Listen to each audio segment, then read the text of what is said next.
Olá, refrigerista, vai tudo bem com você? Eu espero que sim. Olha só, eu estou retornando aqui no canal com uma série de vídeos sobre ar-condicionado inverter, o que diz respeito a placas de eletrônica de ar-condicionado inverter. Porque eu sei, sou de campo, você sabe que para instalar um ar-condicionado é tranquilo. Tá com meia dúzia de vídeo aqui no YouTube e as ferramentas corretas em mãos, qualquer um instala um ar-condicionado. Ele tem que funcionar, ele deve funcionar. Ele veio da fábrica pronto para funcionar, é só interligar a vácuo, já era, não tem mais o que fazer. Agora, o problema é quando ele para de funcionar. Aí sim, quando você chega na casa do cliente e vê aquelas luzinhas piscando, né, que seja na evaporadora ou na condensadora, aí sim, é onde você precisa entender de elétrica, é onde você precisa entender de eletrônica, e na maioria absoluta dos casos, códigos de erros não te ajudam muito, porque eles te dão um direcionamento, mas aí você fica na dúvida, será que é o sensor, será que é a placa, será que é o compressor, será que é a placa, enfim. Por isso que essa série de vídeo eu tenho certeza plena que vai te ajudar, e não vai ser um conteúdo comum, tá? Igual a muitos que você vê por aí de 2 horas e no final você, do jeito que você começou no primeiro minuto, depois de 2 horas você está do mesmo jeito, não agregou absolutamente nada, apenas assuntos aleatórios, porque a ideia realmente não é te capacitar, beleza?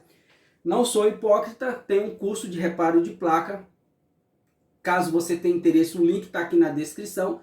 Mas a parte disso, o conteúdo que eu vou postar aqui gratuitamente é para fazer valer a pena cada segundo que você dedicar assistindo esse vídeo. No final, esse é o vídeo 1, vai ter o vídeo 2 no final. Vou deixar aí um desafio aí para quem responder. No vídeo 2 a gente já dá continuidade, beleza? Eu tenho aqui na bancada uma placa como exemplo que eu peguei, tenho várias lá na minha oficina. Peguei essa daqui em específico de uma LG. Né? Ela é de 12.000 BTUs, tá? Inverter, quente frio. Essa daqui ainda é a Smart V, né? Depois no lugar dela entrou a Dual Inverter, tá? Mas a tecnologia é a mesma, muita pouca coisa mudou e eu tenho certeza plena que você vai aprender muito, tá bom? Vou fazer um desenho aqui no quadro, já adiantei algumas coisas, já adiantei, como você pode ver, alguns componentes, né? Já desenhei alguns componentes, e eu vou estar explicando aqui e explicando aqui na placa, para que você possa ir assimilando as coisas, né? O que ele está falando na placa, onde que eu acho isso, beleza? Então aqui nós temos o filtro LC. Luciano, esse filtro LC tem só nas placas da LG? 101% de todas as placas existentes no mundo de ar-condicionado inverter tem o filtro LC, tá? Você vai encontrar na entrada, na placa, varistor, tá? Você vai encontrar varistor, você vai encontrar capacitor Y, capacitor X. No módulo de eletrônica básica do meu curso, lá no, se eu não me engano, já é ali no módulo, na eletrônica básica 1 e 2, eu explico com riqueza de detalhes como funciona, qual a função desses capacitores no circuito. Na sequência já temos aqui 2 bobinas, né, 2 indutores. Seguindo mais à frente, você vai encontrar, nesse caso aqui da LG, você vai encontrar mais 2 componentes que seriam um relé e um PTC. Né? Esse PTC é um limitador de corrente, ok? Já eu vou interligar tudo aqui para fazer sentido. Tá? E não esquecendo o primeiro componente que você deve analisar ao encontrar uma placa morta, uma placa que não tem sinal nenhum, é o fusível aqui, ó, F1. Aqui na placa, o ponto azul representa esse terminal aqui, ó, que seria o N, e o vermelho representa esse terminal aqui, que seria o L. E aqui está o fusível. Isso aqui são varistores, capacitores Y, né? Capacitor X, aqui temos mais outros capacitorzinhos, e o relé que eu mostrei lá, esse pretinho aqui, essa caixa aqui, isso aqui é apenas a proteção, tá? O componente tá aqui, ele está protegendo o componente. Isso aqui é o PTC, né? O limitador de corrente. Isso aqui é o relé, beleza? Isso aqui já é o transformador chope, mas isso aí fica para aulas futuras. Ainda nessa placa, a gente vai falar sobre essas 2 pontes de diodo, né? Uma é a ponte de diodo, A outra é um diodo especial, que tem uma outra função, que a gente vai falar sobre ele. E vou falar também nessa aula sobre o IGBT. Tá? Isso aqui são os capacitores de potência. Isso daqui é o IPM. São muitas informações, evidentemente não dá para esmiuçar tudo só nesse vídeo, mas vamos ver até onde ele vai. E aí no vídeo 2 a gente continua, né? Aqui no quadro eu vou estar fazendo a interligação com um pincel vermelho, que seriam trilhas, né? As trilhas de potência, tá? Elas já partem daqui, ó. Certo? Primeiro, perceba que o primeiro componente que ela encontra é o fusível. Depois, ó, perceba que ela interligou aqui, ó, nos varistores e em um dos capacitores Y. Essa trilha aqui do meio é o aterramento, o GND das instalações elétricas, tá? Não é o GND ainda da ponte retificadora. Isso aqui é o GND das instalações elétricas, tá? E aqui em cima eu vou fazer com a caneta azul, que eu não tenho aqui agora, mas vou estar usando essa roxa aqui, tá? Que iria vindo aqui, ó, pegando todo mundo e vindo até aqui. Aqui, ó, a gente tem, aqui ele vai direto, tá? Esse daqui, ó, essa trilha, ela vem direto para essa ponte de diodo aqui. Tem essa ponte de diodo que é a PD01. E aqui embaixo a gente tem uma outra. Aqui na placa, ó, como vocês podem ver, ó, aparentemente são duas pontes de diodo. Só que ponte de diodo que atende o banco de capacitor e o IPM é só essa número 1 aqui. Essa 2 aqui, ela serve para... Ela tem conexão direta com IGBT. Aqui, ó, voltando para o quadro. Tá, ó.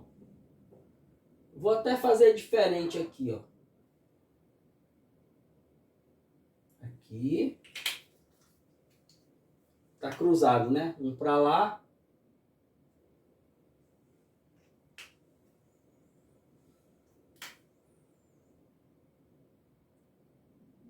E aqui. Ok? Isso daqui é a alimentação AC. Tá?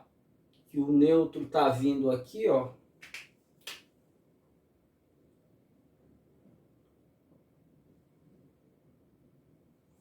Certo? E o vermelho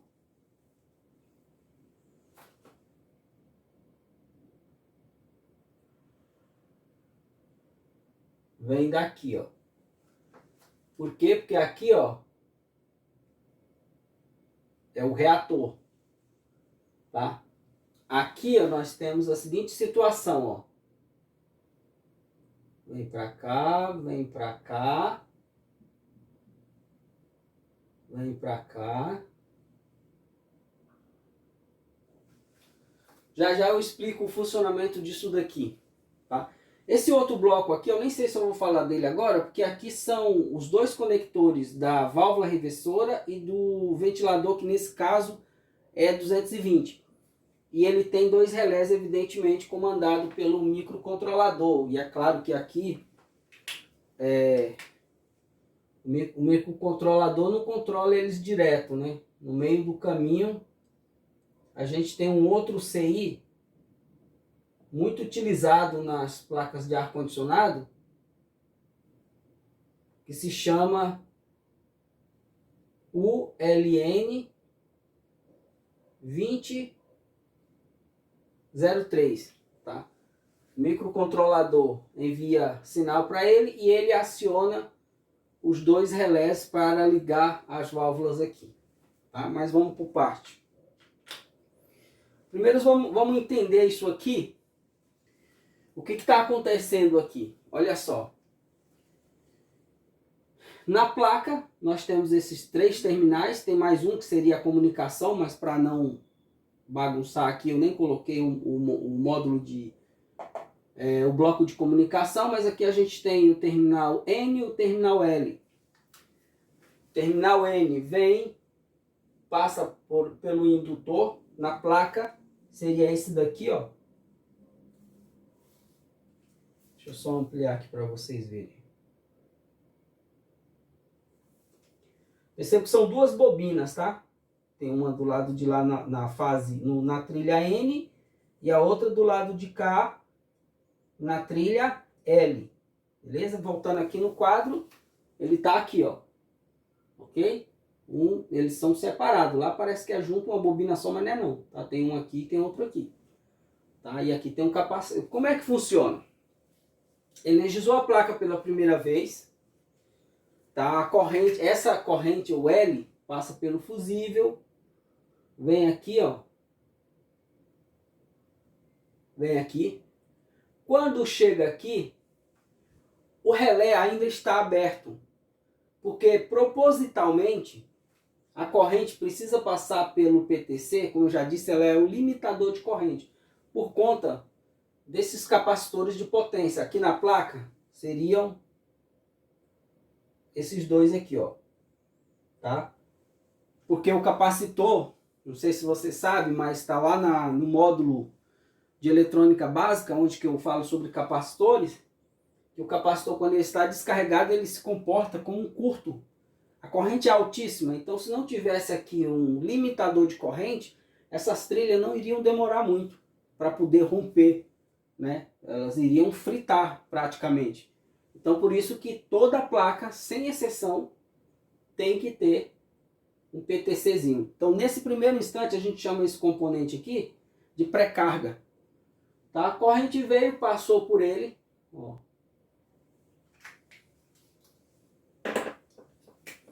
Passou por ele aqui, ó. Aqui nós temos na placa, voltando aqui na placa, ó. A gente tem esse terminal aqui, ó. Juntamente com esse outro aqui. Entre esses dois fica quem? Voltando aqui no quadro, o reator, tá? Então ele vem, passa pelo reator, volta. Tá, ó. A corrente passa aqui. E quando chega aqui, alimenta a ponte de diodo e esse diodo especial aqui. Que tem a aparência de uma ponte de diodo, mas o objetivo dele não é retificar. O único que serve como retificador, nesse caso aqui, é a ponte de diodo número 1. Tá? No vídeo 2, né, que a gente esse é o 1, vai ter o 2, vou fazer no final dele medições na placa para a gente estar conferindo tudo que foi falado aqui. Tá? E dessa ponte de diodo aqui, é que vem, tá? Vou fazer aqui, ó. É que vem para os capacitores aqui, ó.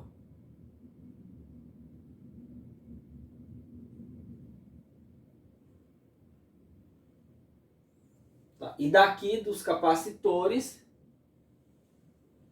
ele vem para o IPM.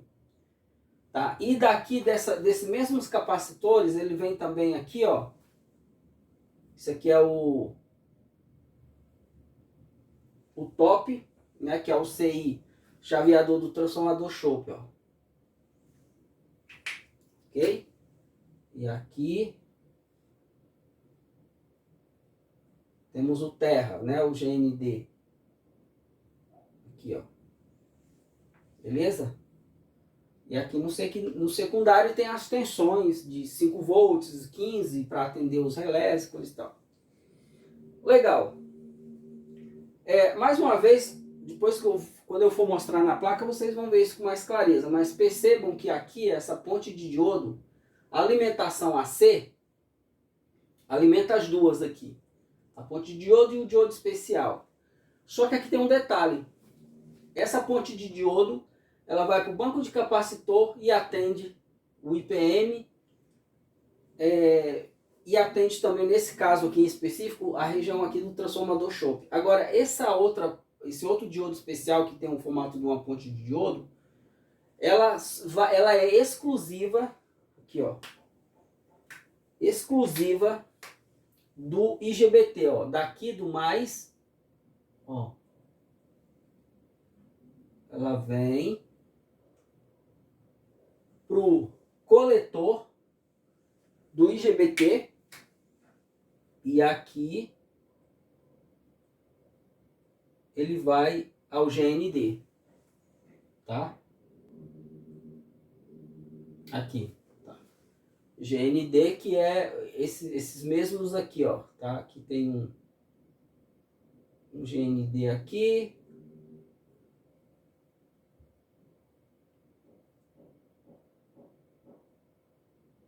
E aqui tem outro, que é o mesmo. No C1 e no C2. Beleza? Ok. Sobrou um terminal aqui no IGBT. Esse terminal a gente chama de gate. Esse gate ele recebe um sinal PWM desse driver. Por sua vez, esse driver ele está conectado ao microcontrolador. Aqui, ó. E tem ele tem outras funções também, não é só isso não, isso aqui está bem resumido. Tá? Veja só. A questão é o seguinte, algo muito interessante para se pensar. Quando o driver envia um nível alto, geralmente é 5 volts, ao gate do MOSFET IGBT, ele conduz, ele vai se comportar como uma chave fechada. Só que tem um detalhe aqui muito interessante, ó. O positivo dessa ponte de diodo, desse diodo especial, tá? Que é alimentado aqui, ó, alimentado por 220, passa pelo diodo, ele aumenta, agora eu não me recordo, a gente vai medir, tá? A gente vai medir, mas agora eu não me recordo. Se você medir em cima, voltando aqui na placa, ó, se você medir aqui em cima, você tem no meio 220, nas laterais, no positivo e no negativo, você não tem os 310, porque ele não passa por banco de capacitor, tá? Essa ponte de diodo aqui, esse diodo especial, esse daqui passa. Aqui recebe os 220, e se você medir no positivo e negativo, você vai identificar 310 porque faz parte do banco de capacitor. Esse outro diodo especial somente tem a função de ir para o IGBT. Igual tá aqui, ó, voltando no quadro. Tá certo? A questão é o seguinte, uma curiosidade. Isso daí é vocês que vão responder. Sendo o IGBT uma chave, que hora está aberto, hora está fechado. Quando ela está fechada, olha só o que vai acontecer. O positivo vem, entrou no coletor, o emissor está alterno. Então, se ele fechar aqui, aqui deveria fechar um curto, correto? Porque ele estaria pegando o positivo desse diodo, né, e interligando ele ao negativo. Ele deveria estourar imediatamente. Já reparou isso? Olha que interessante. A questão é, isso aí vocês que vão responder, na aula 2 eu já dou a resposta, tá? Juntamente com outras dicas, outras técnicas para vocês identificar componentes e curto-circuito nessa região das placas eletrônicas de ar-condicionado, né, da região quente, né, onde a gente trabalha aqui com 220, 310, onde tem os componentes de potência, que na verdade a maioria dos instaladores poderiam identificar esses componentes com muita facilidade. Por falta de um conhecimento tão básico como esse, básico para quem já sabe, né? A pessoa nem sequer abre a condensadora. Se abrir, quando se depara aqui na placa, quando se depara com isso, né, ou que seja assim, a pessoa não faz ideia do que ele está vendo, né? Tem medo de medir, às vezes até tenta, mas nem sabe onde está colocando as pontas de prova, o multímetro, em que ponta que exatamente eu estou medindo. Tá? Então isso daqui vai te ajudar bastante a partir de hoje, né? Pelo menos para você ter uma noção. Tá? Então agora é mais uma apresentação. No vídeo 2 eu vou deixar dicas bacanas, tá? O uso do multímetro que está ali, para você, nas próximas vezes que se deparar com uma situação dessa, você vai saber medir muita coisa.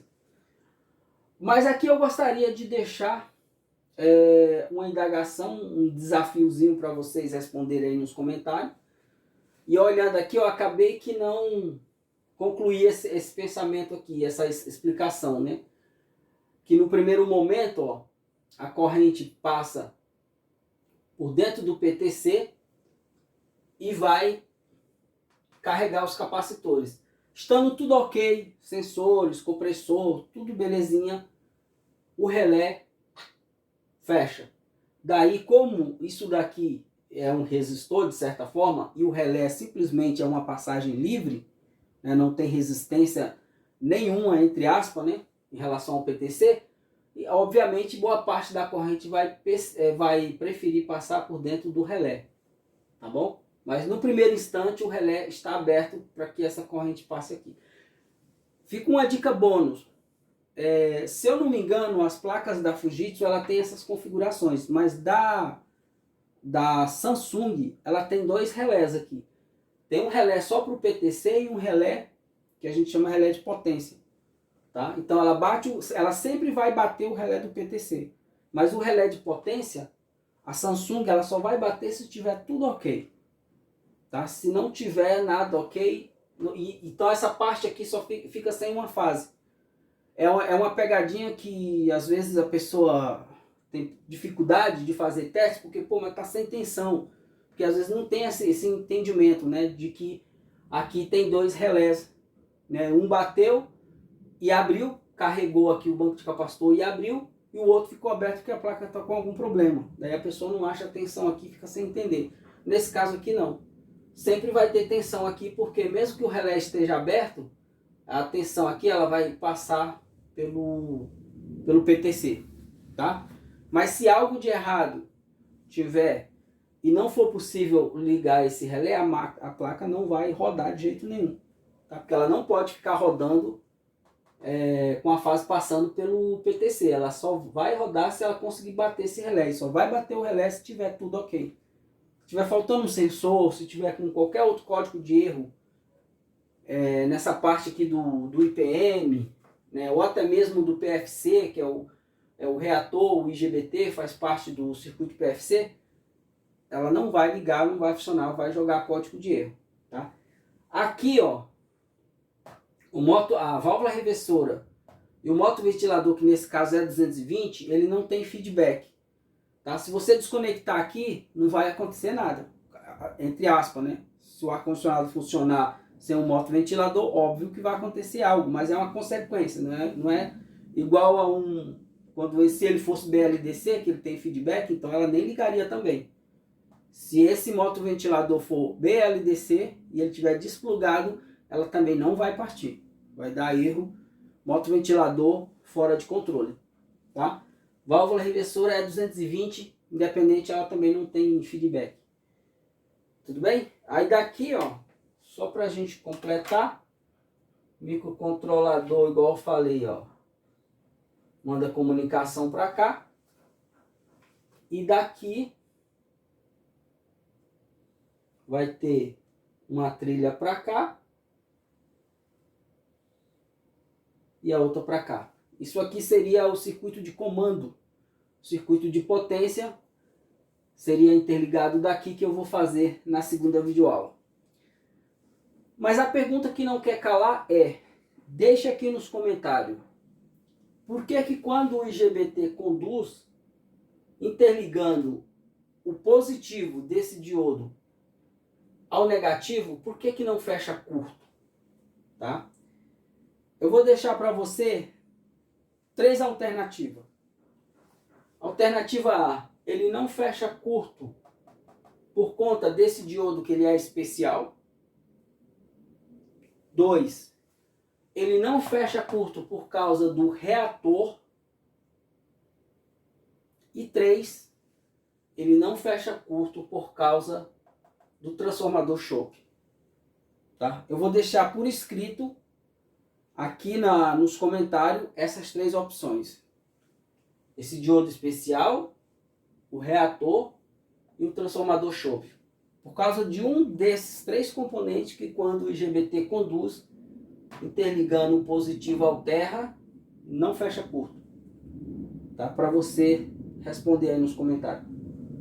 Beleza? E a gente se vê na próxima semana com o vídeo 2, a conclusão de tudo isso e muitas dicas importantíssimas para você já sair tinindo em campo, chegar numa máquina. A primeira coisa que quando terminar o vídeo 2, você vai sair caçando brigas. Cara, tô louco para encontrar logo uma placa com curto aí que eu quero colocar esse conhecimento em prática, tá? E no final, vou deixar presentinho para você, no final do vídeo 2. Tá? Portanto, é importantíssimo se inscrever nesse canal, deixar aquele like, fortalecer, né? Você vê, tô com um estúdiozinho novo aqui, para melhorar, e tem a oficina lá embaixo, ainda onde fica as bancadas de conserto, muito bagunça lá.